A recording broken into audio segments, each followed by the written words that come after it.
Materi yang pertama yaitu fonologi. Istilah fonologi berasal dari kata Yunani pon yang artinya bunyi dan logos yang artinya ilmu linguistik yang mempelajari bunyi bahasa secara umum. Kajian fonologi terbagi menjadi dua. Yang pertama fonetik. Fonetik merupakan cabang fonologi yang mempelajari tata bunyi tanpa kaitannya pembeda makna. Yang kedua, fonemik merupakan cabang fonologi yang mempelajari tata bunyi dengan kaitannya sebagai pembeda makna. Jenis-jenis ilmu fonetik ada tiga. Yang pertama, fonetik artikulatoris atau organis atau fisiologis merupakan cabang ilmu fonetik yang mempelajari bagaimana bunyi bahasa diproduksi oleh alat ucap manusia. Dan yang kedua, fonetik akustik merupakan cabang ilmu fonetik yang mempelajari bunyi bahasa ketika merambat di udara, berupa gelombang bunyi beserta frekuensi dan kecepatan merambat di udara. Adapun alat untuk menganalisis dan memaparkan frekuensi tekanan disebut spektograf. Dan yang ketiga, fonetik auditoris atau fonetik persepsi merupakan cabang ilmu fonetik yang mempelajari bagaimana bunyi-bunyi bahasa diterima oleh telinga sehingga dapat didengar. Dan jenis-jenis fonetik berdasarkan telaah cabang-cabang ilmu ada dua. Yang pertama, fonetik diakronik, yaitu mengkaji perkembangan bunyi bahasa tanpa kaitannya sebagai pembeda makna dari masa ke masa. Dan yang kedua, fonetik terapan, merupakan cabang ilmu fonetik yang fokus mempelajari bunyi bahasa dalam penerapan sehari-hari. Adapun gangguan ucaran yaitu ada tiga. Yang pertama gagap, yang kedua kerusakan pada langit-langit mulut, dan yang ketiga kelumpuhan pada syaraf otak. Dan tokoh ilmu fonetik diantaranya ada Bertil Malberg. Beliau fonetisi Prancis pada tahun 1913, dan David Abercrombie, beliau fonetisi Inggris pada tahun 1909. Dan yang terakhir yaitu manfaat ilmu fonetik dalam kehidupan. Yang pertama, manfaat teoritis sebagai bekal utama atau dasar bagi seseorang yang ingin mengembangkan dirinya sebagai ilmuwan. Yang kedua, manfaat praktis, yaitu dapat mengetahui bagaimana sebenarnya proses terjadinya bunyi bahasa dan dapat mengetahui bagaimana bunyi dihasilkan. Materi yang kedua yaitu fonem. Fonem dapat didefinisikan sebagai satuan bahasa terkecil yang bersifat fungsional, yang artinya untuk membedakan makna. Ada tujuan fonemisasi, yaitu menentukan struktur fonemis sebuah bahasa dan membuat ortografi yang praktis. Ada pasangan minimal. Pasangan minimal yaitu pasangan bentuk-bentuk bahasa yang terkecil. Dan ada 4 premis untuk mengenali sebuah fonem. Nah, yang pertama ada bunyi bahasa dipengaruhi oleh lingkungan. Yang kedua, bunyi bahasa itu simetris. Yang ketiga, bunyi bahasa yang secara fonetis mirip harus digolongkan dalam kelas fonem yang berbeda. Yang keempat, bunyi bahasa yang bersifat komplementer harus dimasukkan ke dalam kelas yang sama. Adapun realisasi fonem, yaitu pengungkapan yang sebenarnya dari ciri atau satuan fonologis. Dan ada variasi fonem, yaitu wujud berbagai manifestasi bersyarat maupun tidak bersyarat dari fonem. Dan adapun gejala fonologi bahasa Indonesia, yaitu ada penambahan dan pengurangan fonem, ada perubahan fonem, kontraksi, analogi, dan yang terakhir fonem suprasegmental. Dan jenis-jenis perubahan fonem bunyi, yang pertama ada asimilasi. Asimilasi yaitu perubahan dari dua hal yang tidak sama menjadi sama. Yang kedua, disimilasi, yaitu perubahan dari dua bunyi yang sama menjadi tidak sama. Yang ketiga, modifikasi vokal, yaitu perubahan bunyi vokal sebagai akibat dari pengaruh bunyi lain yang mengikutinya. Yang keempat, netralisasi, yaitu perubahan bunyi fonemis sebagai akibat dari pengaruh lingkungan. Dan yang kelima, zeroisasi, yaitu penghilangan bunyi fonemis sebagai akibat upaya penghematan pengucapan.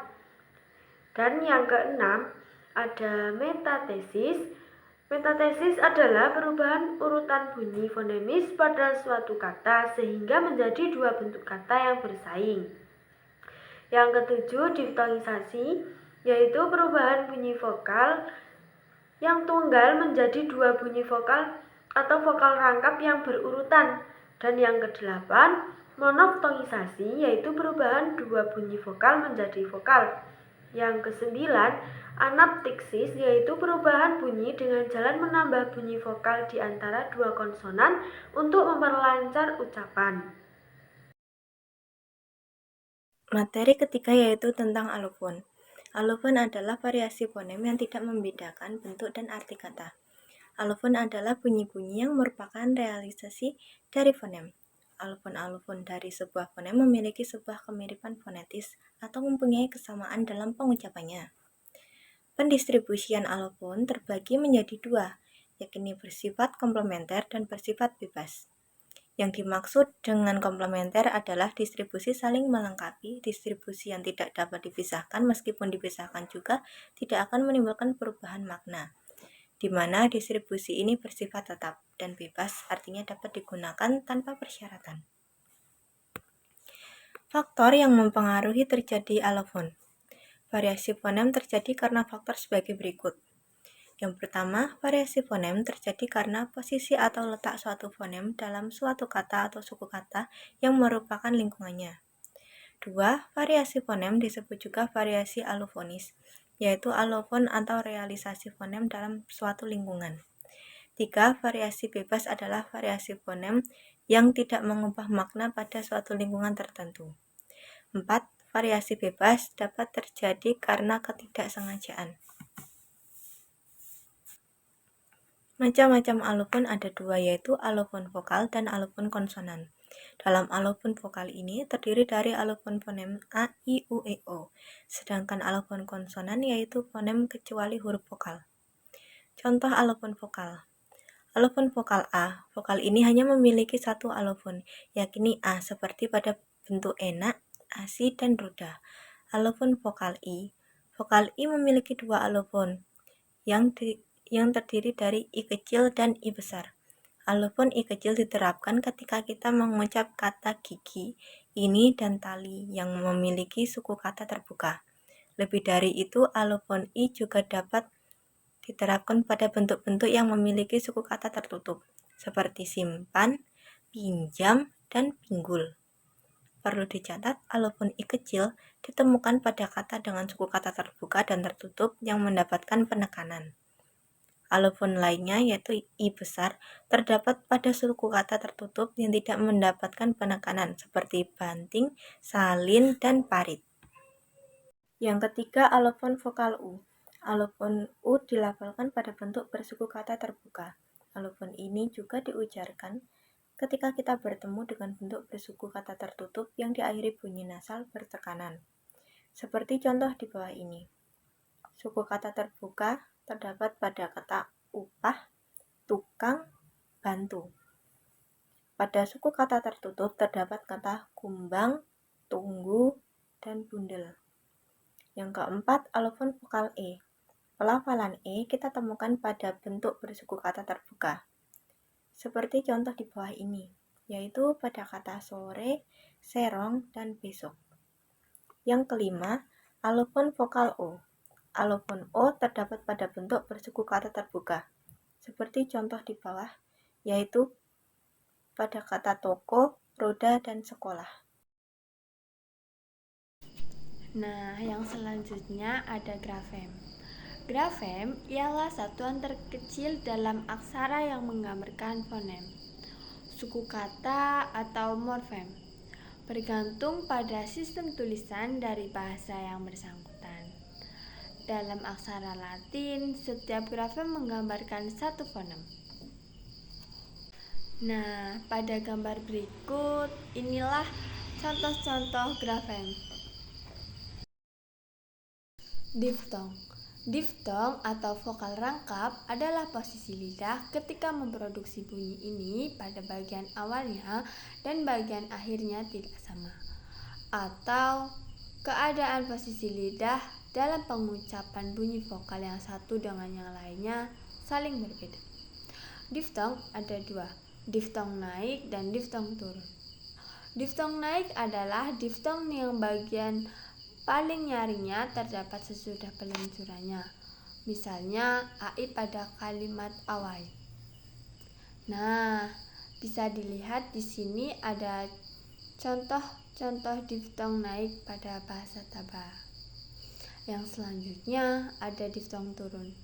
Diftong turun adalah diftong yang bagian paling nyaringnya terdapat sebelum peluncurannya.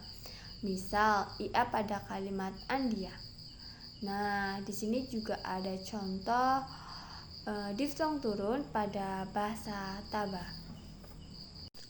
Huruf-huruf diftong ada AI, untuk contohnya ada pandai, AU, harimau, EI, survei, dan OI ada amboy. Materi ke-6 yaitu materi tentang gugus. Kluster atau gugus konsonan adalah deretan dua konsonan atau lebih yang tergolong dalam satu suku kata yang sama. Dalam linguistik, kluster atau gugus konsonan adalah dua konsonan yang diucapkan sekaligus atau gabungan dua huruf konsonan tapi memiliki satu bunyi. Kata yang memiliki gugus atau kluster yaitu pada gugus KL terdapat kata klasik, klerek, klimaks. Pada gugus PR terdapat kata prasangka, pribumi. Pada gugus PL terdapat kata plagiat, flegmatis. Pada gugus NG terdapat kata panggang, ngarai, bangun. Pada gugus NY terdapat kata nyata dan banyak. Pada gugus SY terdapat kata syarat dan musyawarah. Yang terakhir, pada gugus KH terdapat kata khusus dan akhir. Oke, yang terakhir, fonotaktik. Kata merupakan deretan atau urutan bunyi yang bersifat linear. Bunyi yang satu mendahului atau mengikuti bunyi yang lainnya. Bunyi yang terangkai dalam suatu kata itu merupakan bunyi yang mewakili fonem atau alfonemnya. Rangkaian bunyi tersebut tidak sembarangan, melainkan memiliki suatu sistem kaidah yang biasa disebut fonotaktik. Oke, yang tataran fonotaktik dengan prinsip bahwa fonotaktik merupakan kaidah perangkaian fonem untuk membentuk satuan fonologis.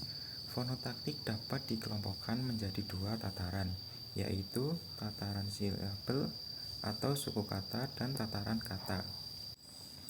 Oke, di sini ada fonotaktik kata. Untuk penyajian hasil sekaligus pembahasan fonotaktik tataran kata, pada bagian ini disajikan tiga kelompok sanding fonem, yaitu A. Sanding vokal dengan B. Sanding vokal dengan konsonan, dan C. Sanding konsonan dengan konsonan.